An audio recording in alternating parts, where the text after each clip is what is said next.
Hello बच्चों, कैसे आप लोग? बढ़िया। तो चलिए आज हम आप लोगों के साथ सॉलिड स्टेट का एक और इम्पॉर्टेंट टॉपिक डिस्कस करते हैं, जो हमारा क्रिस्टलाइन सॉलिड्स के लिए। जैसा कि मैंने आपको बताया कि पिछले लेक्चर में हम लोगों ने पढ़ा था सॉलिड। तो सॉलिड क्या होता है? जिसका volume, shape and structure fix होता है। और इसी सॉलिड को हमने दो पार्ट में डिवाइड किया था, एक क्रिस्टलाइन सॉलिड, एक नॉन क्रिस्टलाइन सॉलिड। तो जो हमारा क्रिस्टलाइन सॉलिड था, तो क्रिस्टलाइन सॉलिड क्या था? जिसमें जो ट्रू सॉलिड था, मतलब जो लॉन्ग रेंज ऑर्डर में अरेंज था, वो हमारा क्रिस्टलाइन था, जिसके डिफरेंट लेयर की फिजिकल प्रॉपर्टी डिफरेंट थी। मैंने NaCl वाला एग्जांपल दिया था, क्लियर। और जो हमारा नॉन क्रिस्टलाइन सॉलिड होता है, तो नॉन क्रिस्टलाइन सॉलिड में क्या था?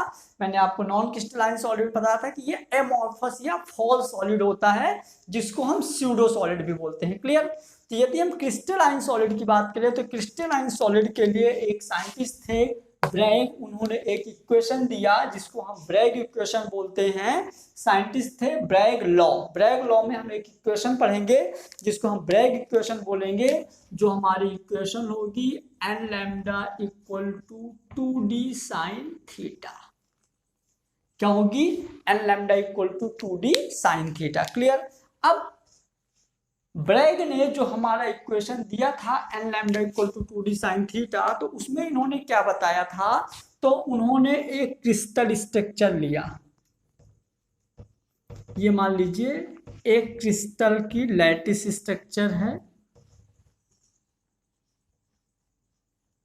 जिसमें मैंने बोल दिया ये हमारी पहली लेयर है L1, ये हमारी दूसरी लेयर है L2, ये हमारी एक तीसरी लेयर है जिसको हम L3 बोल दिए, क्लियर। और ये हमारा कंप्लीट जो हमारा स्ट्रक्चर फॉर्म हुआ, इसको हम बोल दिए लैटिस स्ट्रक्चर। क्या बोल दिए?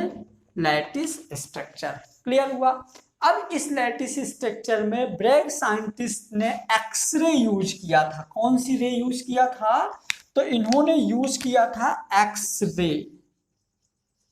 एक्सरे उन्होंने यूज किया था। एक्सरे क्यों यूज किया था? क्योंकि एक्सरे की एनर्जी बहुत ज्यादा होती है। क्यों? क्योंकि यदि हम बात करें, इसका वेवलेंथ बहुत कम होता है और एनर्जी बहुत ज्यादा होता है। आपने मॉडर्न फिजिक्स में पढ़ा होगा कि जो हमारा एनर्जी का फार्मूला होता है E equal to SC by lambda. यदि आपका लैम्डा कम है तो एनर्जी ज्यादा होगी, क्लियर। अब जैसे एक्सरे है, तो एनर्जी कैसे? जैसे मान लीजिए ये आपका एक क्रिस्टल स्ट्रक्चर है, यदि आप ऊपर से इसके फर्स्ट लेयर से एक्सरे डालेंगे, क्लियर। यदि आप इसकी लेयर से एक्सरे डालेंगे तो एक्सरे अंदर तक जाएगी। जैसे हम लोगों के बॉडी का एक्सरे होता है, तो नॉर्मली जैसे हाथ का एक्सरे होना है, तो जैसे हम यहाँ से एक्सरे रेज डालते हैं, तो एक्सरे हाथ के अंदर तक जाती है और अंदर का इमेज आपको देती है, क्लियर। तो एक्सरे की एनर्जी इतनी ज्यादा होती है, वो किसी भी लेयर के अंदर तक जा सकती है, क्लियर। तो ये हो गया हमारा एक्सरे, मतलब एक्सरे की एनर्जी ज्यादा है। एक्सरे की एनर्जी ज्यादा है क्योंकि वेवलेंथ कम होता है, क्लियर। अब अपन ऐसा करते हैं कि L1, L2, L3 three layer का ये हमारा एक क्रिस्टल स्ट्रक्चर हो गया। अब इसमें हम क्या करते हैं? यहां से एक्सरेज डालते हैं। जैसे मैंने यहां से एक्सरेज डाला, तो ये लेयर जिस एंगल से आती है उसको हम बोलेंगे थीटा। और थीटा इक्वल टू होता है इंसिडेंट एंगल। क्या होता है? Theta, incident angle. और ये यहां से आके रिटर्न ये चली जाती है, क्लियर। तो ये हो गई हमारी इंसिडेंट एंगल। अब यदि हम, ये हो गया फर्स्ट लेयर से इंसिडेंट एंगल, और ये जिस एंगल से जाती है ये भी थीटा होता है, मतलब theta incident equal to theta reflection, clear. दोनों थीटा इक्वल होता है। अब यदि मैं यही एक्सरे को सेकेंड, इसके जस्ट पैरेलल, इसके पैरेलल मैंने सेकेंड लेयर से यदि एक्सरे को डाला, मतलब कि हमारा जो एक्सरेज है, क्लियर। तो इसके, यदि हम इसको एक्सरे को इसी के जस्ट पैरेलल, यदि मैं इसको सेकेंड लेयर तक ले गया, सेकेंड लेयर तक ले गया, तो टकराने के बाद ये भी इसके पैरेलल बाहर निकल गई, क्लियर। तो ये हो गया हमारे फर्स्ट ऑर्डर से टकराई, ये सेकेंड ऑर्डर से टकराई, क्लियर। इसके बाद यदि आप इसको थर्ड रेज डालोगे तो ये थर्ड तक जाएगी और ये रिटर्न चली गई इसके पैरेलल। तो ब्रैग ने क्या किया? ब्रैग ने क्या किया कि इसके ऑर्डर ऑफ डिफ्लेक्शन, मतलब कि किस ऑर्डर से टकराती है, क्लियर, और इन दोनों लेयर्स के बीच की डिस्टेंस को उन्होंने डी बोल दिया। लेयर्स के बीच की डिफरेंस क्या थी, डी। तो उन्होंने क्या किया कि Bragg law state the X ray deflected from diffraction parallel plane of the crystal interfere constructively when the path different in integral multiple of the wavelength of X-ray। मतलब कि उन्होंने जो ब्लॉक लिया था उस ब्लॉक में जितने भी लेयर्स थी तो ऊपर से उन्होंने एक्सरे डाला, एक्सरे पहले लेयर से टकराई रिटर्न चली गई, दूसरे लेयर में गई, दूसरे से टकरा के रिटर्न चली गई, तीसरे से टकरा के रिटर्न चली गई। तो जब हम पैरेलल रेज डालते हैं तो पैरेलल रेज, जैसे ये हमारी रेज आई यहाँ से रिटर्न गई, ये रेज आई यहाँ से रिटर्न गई, ये रेज आई यहाँ से रिटर्न गई, क्लियर। तो ब्रैग ने क्या किया कि इसके wavelength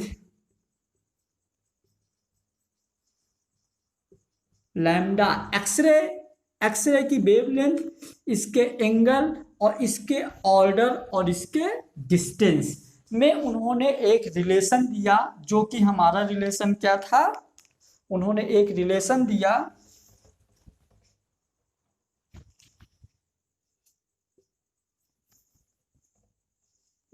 N lambda equal to 2d sine theta. उन्होंने एक रिलेशन दिया n lambda equal to 2d sine theta, मतलब कि एन हो गया इसका क्या, एन हो गया हमारा ऑर्डर ऑफ डिफ्रैक्शन, एन हो गया order of diffraction, clear. Lambda हो गया वेवलेंथ ऑफ एक्सरे, लैम्डा हो गया वेवलेंथ ऑफ एक्सरे, डी हो गया the spacing of the crystal layer, है ना, क्रिस्टल लेयर के बीच का स्पेस या distance between to crystal layer, दोनों क्रिस्टल लेयर के बीच का डिस्टेंस हो गया डी, थीटा हो गया इंसिडेंट एंगल, और एन हो गया ऑर्डर, मतलब किस लेयर से एक्सरे टकरा रही है। तो ब्रैग ने क्या किया, order of deflection, wavelength of X ray, angle of incident ray and distance between two layer के बीच में एक इक्वेशन आप लोगों को दिया था, जिस इक्वेशन को हम बोलते हैं Bragg equation, n lambda equal to 2d sine theta, clear. तो ये ब्रैग ने बताया था, ठीक। तो यदि हम बोले consider the set of parallel lattice plane, मतलब कि दो पैरेलल, एक ये जो पैरेलल लैटिस प्लेन है, ये जो पैरेलल लैटिस प्लेन है, मतलब consider the set of parallel lattice plane of a crystal separate by spacing d, ये दोनों d से सेपरेट होते हैं, इनके बीच का डिस्टेंस d, है ना, spacing d between each other as show in figure, ये फिगर में शो है। तो ब्रैग ने इन सारे चीजों के बीच में एक इक्वेशन दिया था जिसको हम बोलते हैं ब्रैग इक्वेशन, क्लियर।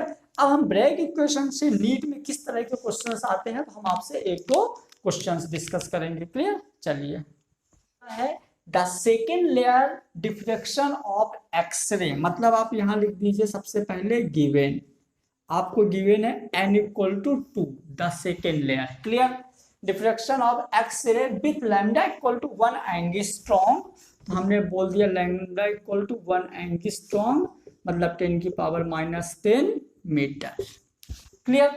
उसके बाद from a set of parallel plane in a metal occur at the angle, यानी आपको थीटा दे दिया 60 डिग्री, मतलब साइन थीटा, मतलब साइन 60 डिग्री, मतलब √3/2, क्लियर। चलिए, angle 60 degree, the distance between of scattering plane in crystal, मतलब आपको डी कैलकुलेट करना है, क्लियर। अब हमारा फार्मूला क्या होता है ना, ब्रैग इक्वेशन का हमारा formula n lambda equal to 2d sine theta, n lambda equal to 2d sine theta, सबकी वैल्यू रख दीजिए, n second layer, lambda 1 angstrom, 2 density calculate करना है, साइन 60, क्लियर, मतलब 2 इक्वल टू 2d साइन 60 की value √3/2, ठीक है, 2 से 2 कैंसिल आउट, तो हमारे इधर डेंसिटी इक्वल टू बचेगा 2/√3। यहाँ पे √3 की वैल्यू 1.71। क्लियर, तो यहाँ √3 की आप वैल्यू रख दीजिए, तो डेंसिटी इक्वल टू हो जाएगा 2 = 1.17। जैसे आप इसको काटेंगे तो 1.15 एंगस्ट्रॉम, क्योंकि मैंने यहाँ लैम्डा की वैल्यू 1 एंगस्ट्रॉम रखा था। क्लियर, तो यह हो गया हमारा डेंसिटी इक्वल टू 1.15 एंगस्ट्रॉम, यानी कि दो सेकेंड डिफ्लेक्शन लेयर के बीच का हमारा डिस्टेंस हो जाएगा 1.15 एंगस्ट्रॉम। तो ये हो गया हमारा आंसर। क्लियर, इसी तरह यदि हम बात करें हमारा नॉर्मल बहुत इजी क्वेश्चंस बनते हैं यहाँ से ब्रेक इक्वेशन से, l lambda equal to 2d sin theta, direct formula based question बनते हैं, आप इनको बहुत अच्छे से प्रिपेयर कर सकते हैं। एक और मैं यही क्वेश्चन देखता हूँ कि डज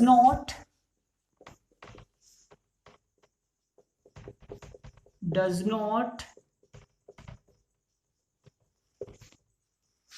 ब्रैग इक्वेशन, कौन सा ब्रैग इक्वेशन नहीं है? Option n lambda equal to 2d sin theta, second n lambda by 2 equal to d sin theta, third 2n lambda equal to 4d sin theta, fourth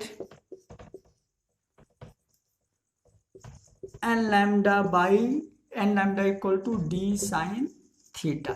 clear, ये आपको 4 equation दे दिया है। इन चारों equation में आपको ये बताना है इन चारों में से कौन सी ब्रैग इक्वेशन नहीं है। क्लियर, सबसे पहले n lambda equal to 2d sin theta 100% है, मतलब कि ये आंसर नहीं होगा क्योंकि है। यहाँ पे यदि हम 2 का डिवाइड कर दें तो 2 से 2 कैंसिल आउट, मतलब ये भी है, मतलब ये भी आंसर नहीं है। N lambda equal to 2d sin theta, इस इक्वेशन में 2 का इंटू कर दे तो भी ये बन जाएगा, मतलब ये भी नहीं है।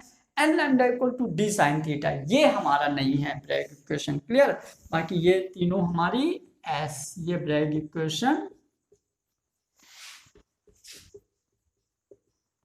इक्वेशन है, ये नहीं है, इसलिए हमारा आंसर जाएगा n lambda equal to d sin theta. तो आपको किसी भी कांस्टेंट नंबर से इंटू करे, डिवाइड करे, यदि उसको सॉल्व करने पर आपका सिंपल ये n lambda equal to 2d sin theta आपको मिलता है, मतलब ये इक्वेशन हमारी ब्रैग इक्वेशन होगी। क्लियर हुआ? तो इस तरह से हमारा ब्रैग इक्वेशन के हम 2 क्वेश्चन भी आप लोगों से डिस्कस कर लिए। बाकी इस तरह के जो भी क्वेश्चन हैं आप लोग अपने बुक से ट्राई करिएगा। यदि आपको कुछ भी प्रॉब्लम आता है तो आप शेयर कर सकते हैं, मेरे को बता सकते हैं, उसका सोल्यूशन आपको कमेंट बॉक्स में आप उसको बताइएगा, उसका सोल्यूशन आपको नेक्स्ट वीडियो के माध्यम से अवेलेबल करा दिया जाएगा। ठीक है, चलिए, थैंक यू सो मच।